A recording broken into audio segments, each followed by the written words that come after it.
Otros factores que pueden acelerarlos son las infecciones o anomalías en el desarrollo de la columna. La primera etapa de la enfermedad puede ser una deshidratación a nivel del núcleo pulposo del disco intervertebral y conforme avanza el proceso degenerativo van a aparecer otro tipo de manifestaciones como son la fisura a nivel del anillo fibroso y microfracturas a nivel del cartílago de la placa terminal.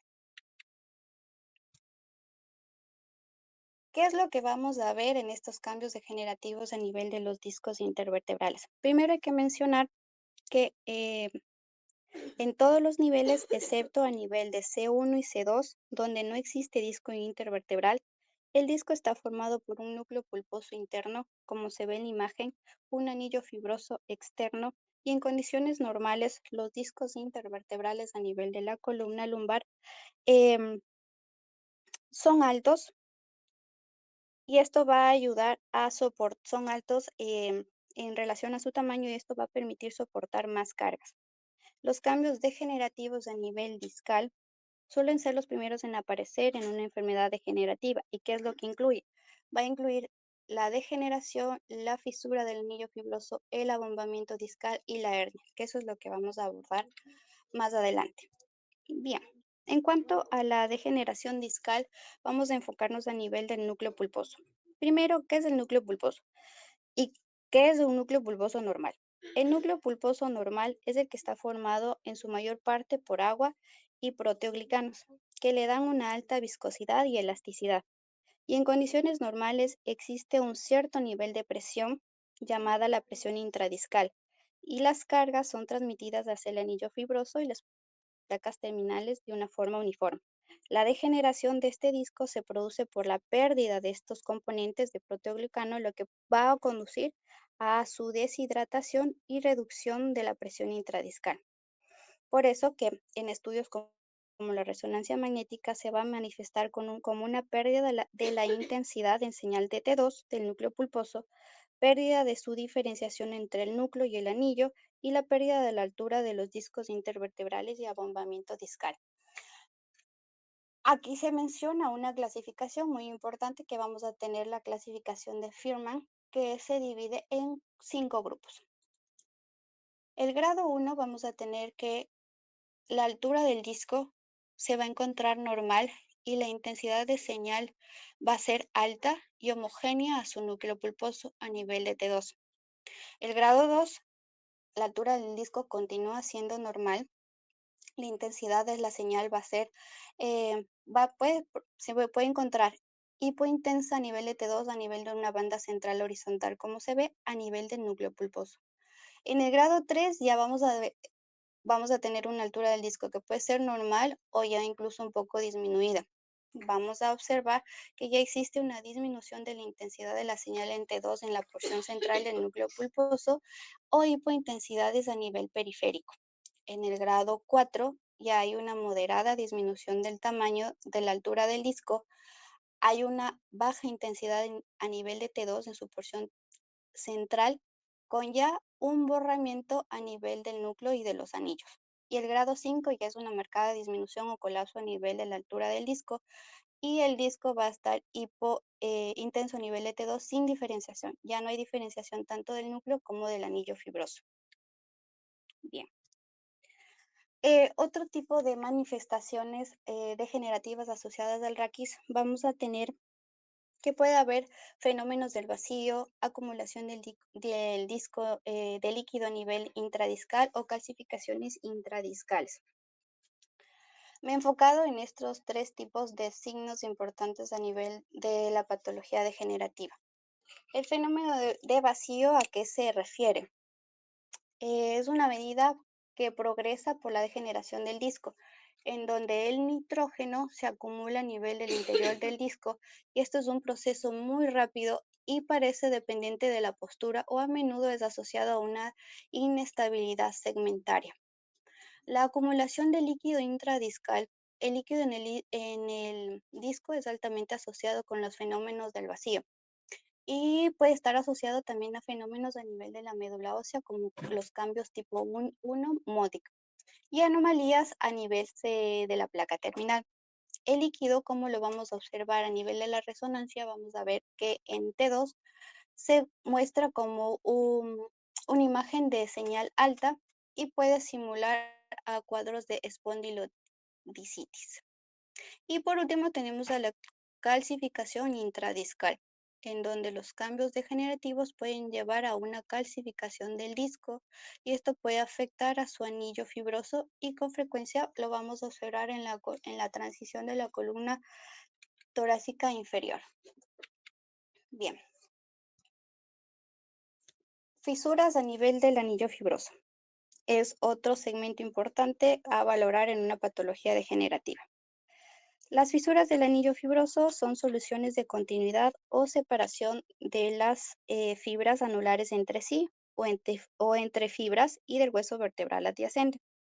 Vamos a tener que se clasifican de acuerdo a su orientación, como vamos a observar acá. Vamos a tener la de tipo concéntrica o circunferencial, que se considera el tipo más frecuente de este signo, en donde consiste en la separación o delaminación de las fibras anulares paralelas al contorno. En cuanto a la de tipo periférico o radial, vamos a tener que existe una fisura vertical a nivel de las láminas del anillo fibroso desde su núcleo pulposo al margen externo. Y la de tipo transversal o periférica, que es una ruptura horizontal que ocurre en los márgenes del anillo fibroso próximo a la plataforma vertebral. Incluye la separación de las fibras anulares del borde del platillo. Es importante en la resonancia magnética que este tipo de patologías se manifiestan como imágenes hipointensas en las secuencias ponderadas en T2 a nivel del anillo fibroso, debido a que al contenido de líquido y de los tejidos de degranulación. En relación al abombamiento discal o conocido también como bulging, esto se da por un desplazamiento a nivel del material discal, en donde vamos a tener de dos tipos, el tipo difuso y el tipo asimétrico. El de tipo difuso es porque afecta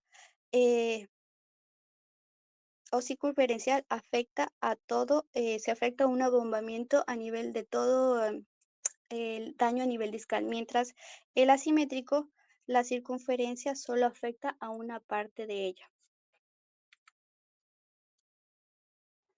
Bien, aquí vamos a observar el abombamiento discal en una imagen de resonancia magnética. En la figura en la figura A vamos a observar que existe un abombamiento discal en donde la presión intradiscal y el anillo fibroso permanecen intactos y a pesar del abombamiento, la altura del disco está preservado o conservado. Existe un aumento rápido de la presión intradiscal, que esto podría llevar a un futuro a fisuras del anillo y a una hernia discal.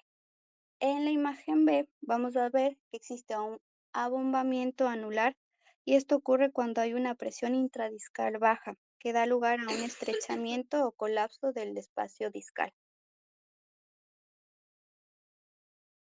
Bien, tenemos en cuanto a las hernias discales. La hernia discal la definimos como un desplazamiento localizado focal del disco, que va más allá de los límites del espacio del disco intervertebral. Y es importante no confundir las hernias verdaderas de una pseudohernia, las cuales pueden visualizarse en la espondilolistesis. La hernia discal se clasifica según su morfología en subtipos, en donde vamos a observar la protrusión, extrusión, migración y extrusión con secuestro. Entonces, en la imagen tipo A, en la imagen A, perdón, vamos a observar a la protrusión, en donde vamos a tener que el diámetro de la base de la hernia es mayor que cualquiera de sus diámetros entre los bordes, en donde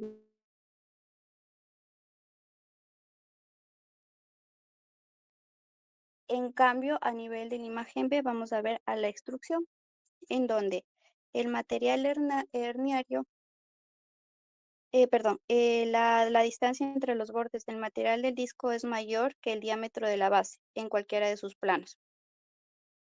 En la imagen C vamos a tener la migración, que está dada por el contenido herniario, se desplaza, puede ser tanto craneal como caudalmente con respecto al espacio del disco y mantiene comunicación con el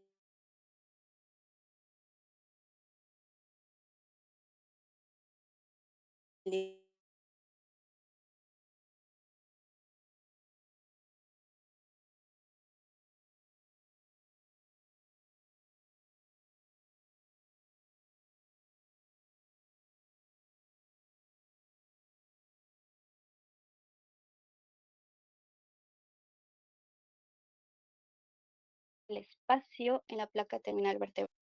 Esta la hernia intervertebral, conocida como nódulo de Small, también mm, se refiere a una protrusión del cartílago del disco, como ya les mencioné, a nivel intervertebral a través de su placa terminal del cuerpo vertebral hacia la vértebra adyacente.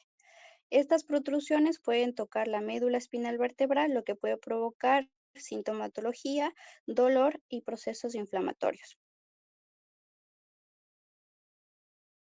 ¿Cómo se cree que su patología está dada o desarrollada a través de un traumatismo en partes más débiles de la placa terminal o el proceso de desarrollo vertebral durante las primeras etapas de la vida? Podría ser una posible explicación. Los nódulos crónicos pueden ser asintomáticos y aquí podemos ver a nivel de la radiografía las pequeñas lesiones nodulares radiolúcidas que afectan a la placa terminal. Bien. Estos nódulos, ¿cómo lo vamos a observar a nivel de la resonancia magnética? Vamos a tener signos importantes a valorar. ¿Cuáles son las características? Vamos a ver una protusión del disco, una lesión ósea, un edema óseo. La protusión del disco puede ser una protusión a nivel intervertebral a través de la placa terminal de su cuerpo vertebral. La lesión ósea puede aparecer como una área de señal alterada dependiendo del tipo de secuencia que vayamos a utilizar. En las secuencias T1 y T2, el nódulo puede aparecer como una área de señal baja o alta dependiendo de la composición del tejido. El edema óseo puede estar asociado, lo que puede aparecer como una señal de alta intensidad a nivel de las secuencias T2 en su presión grasa. Es importante mencionar en la resonancia magnética que es útil para evaluar estos nódulos y determinar tanto su extensión y gravedad.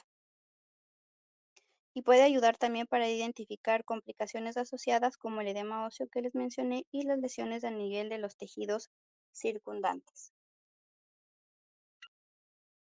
Bien, en relación a los cambios degenerativos enfocados a nivel de los cuerpos vertebrales, tenemos que la degeneración de la placa terminal es el cartílago hialino que se encuentra situado a nivel del cuerpo vertebral y de su disco, cuyas funciones son proteger al cuerpo frente al daño tanto mecánico y nutrir al disco. La degeneración de estas placas terminales pueden clasificarse en varios subtipos, en 6 específicamente, según su gravedad del daño, y los de tipo 1 al 3 no se asocian a cambios MODIC y los del tipo 4 al 6 sí. Entonces, ¿cómo observamos aquí la clasificación? Del 1 al 6. El 1 vamos a tener una placa terminal normal. El 2 tenemos una placa terminal em, ligeramente desplazada. El tipo 3 ya tenemos unos defectos locales, pero sin cambios a nivel del hueso subcondral. El 4 vamos a tener ya una ruptura del 25% de su superficie. El 5 ya hay una ruptura de la mitad del 50% a nivel de la superficie del hueso subcondral. Y el del tipo 6 ya se afecta toda la placa terminal. En cuanto a los cambios degenerativos a nivel de la médula ósea, la degeneración y ruptura de la placa terminal conduce a una pérdida de la presión del núcleo pulposo y a la migración de este hacia el cuerpo vertebral. Este va a provocar una respuesta inflamatoria y edema en el hueso subcondral, que se va a manifestar en la resonancia magnética como los cambios MODIC, los cuales existen tres tipos y se pueden encontrarse aislados o en combinación. Observemos acá. en la imagen de la parte superior. Tenemos los cambios MODIC tipo 1. Son cambios edematosos relacionados con inflamación aguda o subaguda y de tejido de degranulación, y se visualizan como hiperintensos en las secuencias T2, hipointensos en T1 e hiperintensos en la secuencia T2 con supresión grasa, y muestran una fuerte asociación con el dolor e inestabilidad, y estos pueden evolucionar a los otros subtipos, tanto el 2 como el 3. El MODIC tipo 2 está asociado a los cambios grasos, y en la resonancia magnética se va a identificar como hiperintensos tanto en T2 y T1 e hipointensos en T2 con supresión grasa. Y esto solo se los puede identificar a nivel de la resonancia magnética.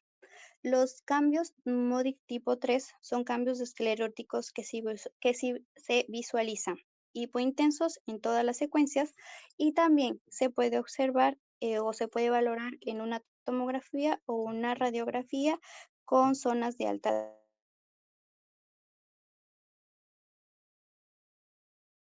densidad. Bien, otra de las fibras, y se van a observar en nivel de secuencias T2 como zonas de alta intensidad. Y al paso del contraste con gadolinio pueden realzar. La migración, como ya les comenté, está dada por el desplazamiento del material del disco fuera del sitio de destrucción, independientemente si está secuestrado o no. Y el secuestro, para tener como un resumen importante, se utiliza para indicar que el material del disco desplazado se ha perdido de la continuidad de su disco de origen. Cambios degenerativos en relación a las articulaciones facetarias. Los hallazgos típicos, me enfoqué en relación al el cambio degenerativo a una artrosis facetaria.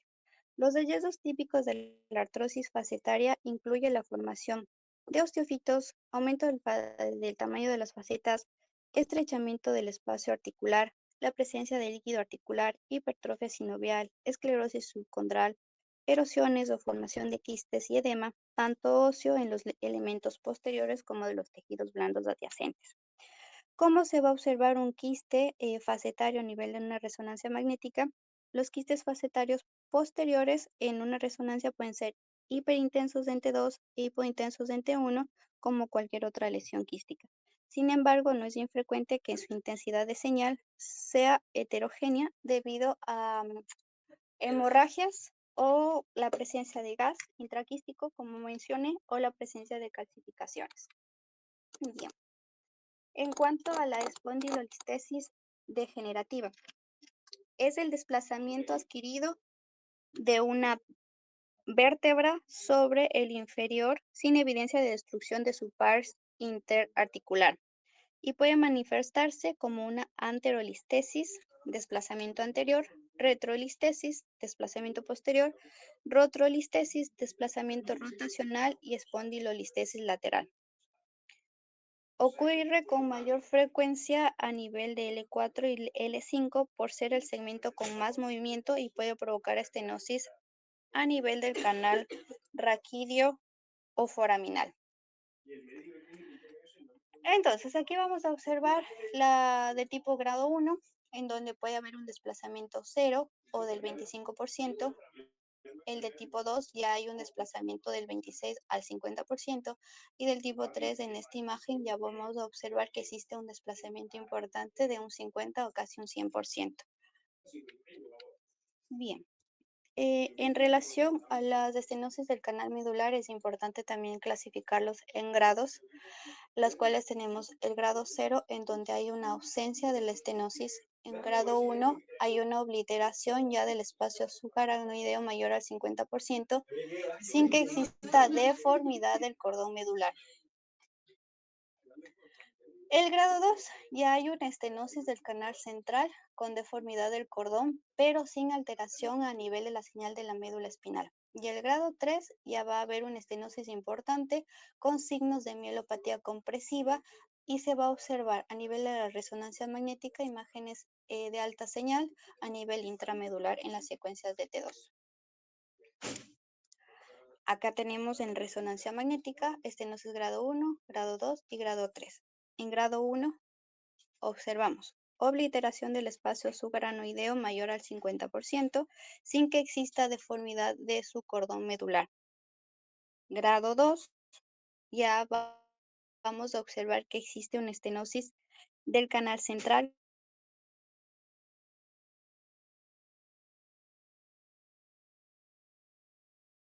con deformidad del cordón medular, pero sin alteración de la intensidad del señal de su médula espinal. Una estenosis compresiva con hiperintensidad a nivel intramedular en secuencias ponderadas en T2.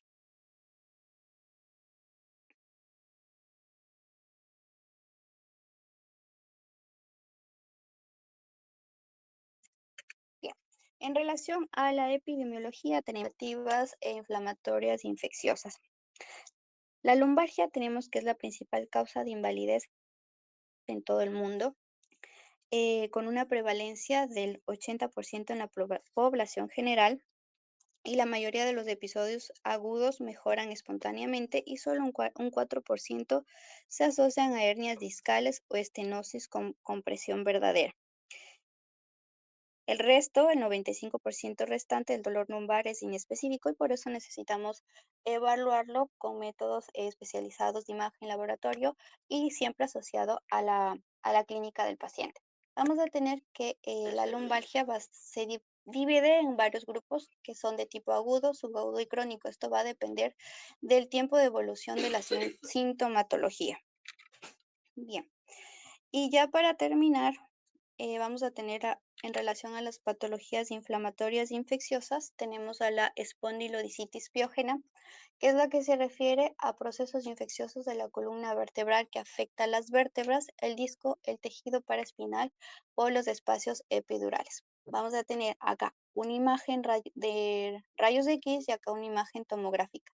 ¿Qué vamos a observar en la radiografía? Vamos a observar una disminución de la altura del disco, pérdida y definición de las placas y lesiones líticas en las plataformas, especialmente a nivel, esto se produce especialmente a nivel de L1 a L2. Y a nivel tomográfico vamos a ver en su reconstrucción coronal, tenemos una pérdida en la diferenciación de las placas vertebrales y con las lesiones líticas en estos pacientes con una espondilodicitis piogénica.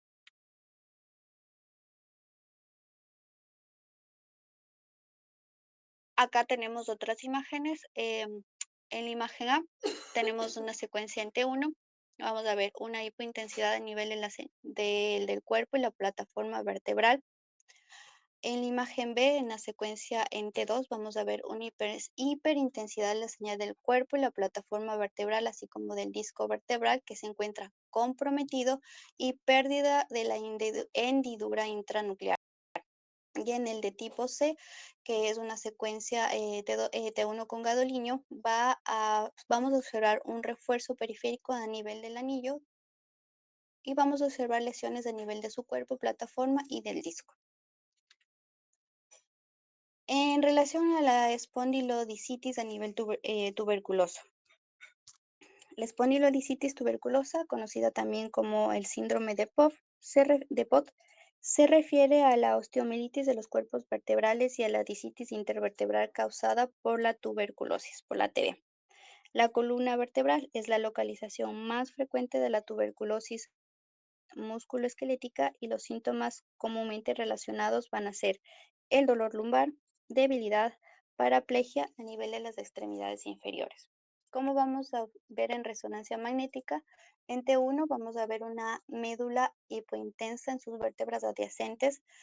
En T2 vamos a ver una señal hiperintensa a nivel de médula, disco y tejidos. Y en T1 con contraste vamos a ver que existe un realce dural a nivel de médula ósea, discal y a nivel subligamenosa. Bien, en relación a la espondiloartrosis cero, cero negativa.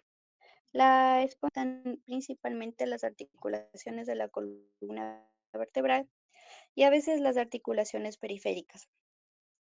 Se caracteriza por ser cero negativa porque los análisis de sangre no muestran la presencia de anticuerpos comunes como en relación a otras patologías artríticas como el factor reumatoideo, por ejemplo, en donde que vamos a valorar o a observar en este tipo de patologías, vamos a observar la fusión de la columna vertebral y de las articulaciones sacroiliacas, como observamos acá en la radiografía en su proyección AP. Bien, en relación a la artritis psoriásica, las características radiográficas de la artritis psoriásica incluyen erosiones óseas, pérdida del espacio articular, osteolisis, formación de osteofitos, anquilosis. Y un signo característico tenemos el signo en lápiz en taza, en el cual vamos a observar que en el extremo del hueso se ve una imagen puntiaguda y afilada como un lápiz, y en el hueso subyacente se va a ver una erosión con la formación de una taza.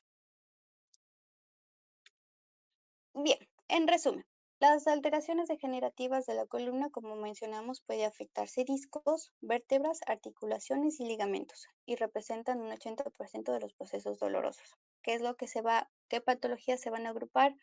Las espondilosis, ortoartriosis, enfermedades degenerativas de nivel ligamentoso.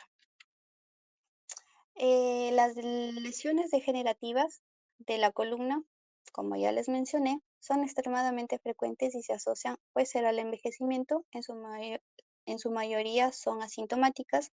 El dolor crónico suele ser inespecífico y puede ser de origen mecánico. Las lesiones inflamatorias pueden ser infecciosas, de tipo biógena o tuberculosa, y estas pueden causar un dolor inflamatorio comúnmente nocturno con rigidez, que puede estar o no asociado con cuadros febriles y alteraciones sistémicas. Radiológicamente, en esta patología degenerativa se destaca el estrechamiento del disco, la presencia de osteofitos, los signos de vacío discal y cambios a nivel MODIC en resonancia magnética, como se mencionó. En un proceso inflamatorio infeccioso, la resonancia va a mostrar o va a identificar un edema óseo difuso con la presencia o no de abscesos. Y en una radiografía simple, típicamente vamos a observar osteofitos, sindesmofitos y fusión a nivel de vertebral. Para recalcar que los cambios MODIC 1, 2 y 3 se los va a valorar a nivel de la resonancia magnética. El tipo 1, recordar que vamos a observar edema, 2, cambios grasos y 3, cambios escleróticos. Y siempre es importante recordar que se debe hacer una evaluación en conjunto, tanto a la asociación clínica como a la asociación de imágenes.